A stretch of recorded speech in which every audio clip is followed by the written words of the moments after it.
It's Way Up with Angela Yee. I'm here. Jasmine Brand is here. I'm not just any brand. I'm my own brand. I really am thinking ahead to Thanksgiving. Like, I got to make sure I have everything ready in my house. I was like, this magazine has very well. Right. Now, SZA, when she showed up, we learned a lot about her from this interview, too. She said, we shot a movie last night. I've never shot a movie before, so I was freaking out. And she said she met Cat Williams on set. He told her that, he said, he told me I was mentally ill, like as a compliment. He was like, I believe you might have some mental, and I was like, illness? And he was like, yeah. And he said, oh, you're welcome.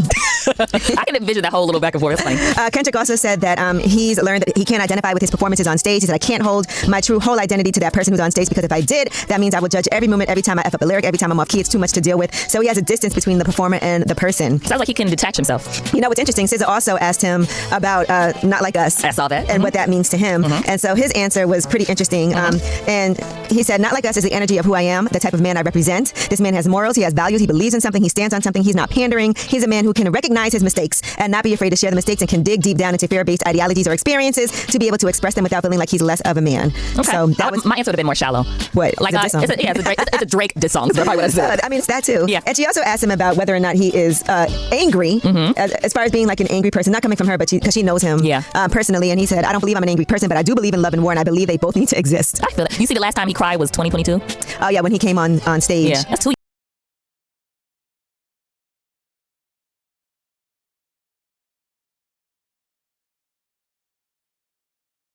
I know Chiggs is in here. Started to understand there was this threshold of pain in the spirituality for me. I remember my shins was aching, and I was like, who's on stage? Because if I really can't see myself out of my body when as it, then he says, my whole thing is, it's all experience. I say some shit on a record and identify with a moment, and then I don't identify with it anymore. That's just growth for me. All that shit is subjective. Then SZA says, it's giving self-therapy, which Kendrick replies, I think it's going back to my inner child, right? I was trying to understand myself, trying to find people I could relate to, how to identify myself outside myself. It sounds crazy to a lot of people. I really can't see myself out of my body. When I do that, I have no judgment towards it. It's too many eyes on me to not remove myself. That shit is scary to anybody else. Which SZA focuses on and asks, are you scared? And he would say, no, because I've learned that I can't identify with my performances on stage. I can't hold my true whole identity to that person who's on stage. Because if I did, that means I would judge every movement, every time I mess up a lyric, every time I'm off key. It's too much to deal with. So I have to have a distance between the performer and the person I close my eyes and look at the ceiling with. I had to develop that tough skin at like 16 or 17 years old, not knowing it was not only for my career, but for myself. It's mentally ill for sure. And then the conversation gets a little more spiritual, as before asking about God, SZA asks, have you done ayahuasca? And Kendrick says no, which he then replies to surprise, saying, what? I wonder how you're arriving at all these conclusions. I want to talk to you about your spiritual practices. How many spiritual practices contribute to your day-to-day? And he says, all day, every day. She says, all day is ceremony? And Kendrick gets personal, saying, ain't no BS, ain't no cliche, but I literally talk to God. Like, it's to a point where I'll be starting to think I'm going crazy, but then he has to remind me, no, this is really me. Well, if that's true, and he does talk to God every day, how is Drake ever going to win a rap battle against God? Drake said 20 versus 1, but I guess he missed a very important person. But Kendrick will continue, my early morning practice is that I have to run.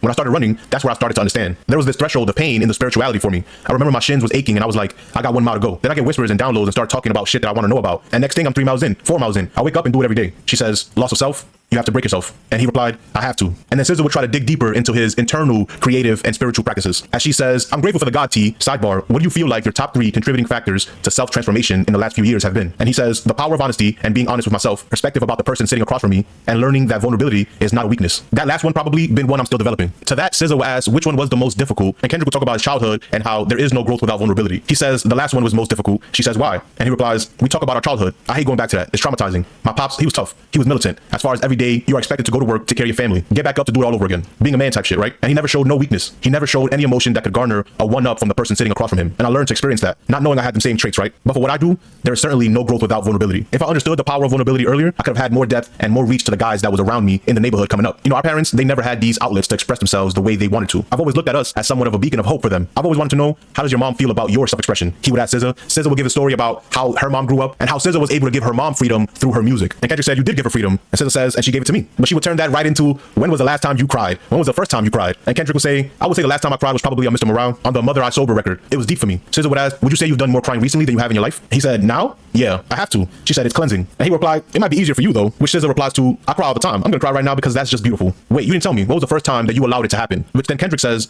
the first time I allowed it to happen is documented, actually on stage. In 2011 when Dre and Snoop and the whole West Coast was out, and they was like, this is the torch that we were handing off. Dre passed me the torch, and a burst of energy just came out and I had to let flow. My tears is all on the internet. And now I look back and I love that moment. I love that happened because it showed me in real time expressing myself and seeing all the work that I put forth actually come to life in that moment. And for those of you who don't remember, here is that moment. If you got a torch, then you better run with it.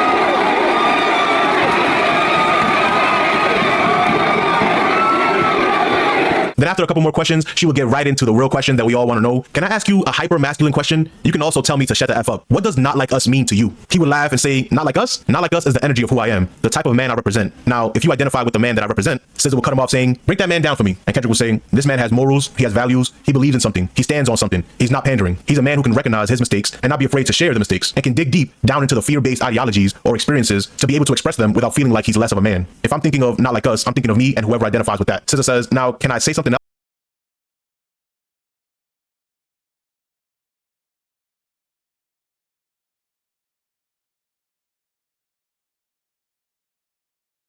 Else in that realm, or you want me to get away from that? Can I ask you something else? And hilariously, he asked, is it mean? She says, no, it's more like, I thought it was really interesting that there was any consensus at all that you might be an angry individual. For me, I don't find that any energy that comes from you comes from an angry place. And actually, the last hour and change pretty much solidifies that it's almost from a monk-like place. So when you feel the surge of energy in records like that, where is the root? Is it anger? And he would say, I don't believe I'm an angry person, but I do believe in love and war. And I believe they both need to exist. And my awareness of that allows me to react to things but not identify with them as who I am. Just allowing them to exist and allowing them to flow through me. That's what I believe. And SZA says, I'm gonna quit while I'm ahead before I say something crazy. Do you think SZA did a great job when she's done doing music? Is being an interviewer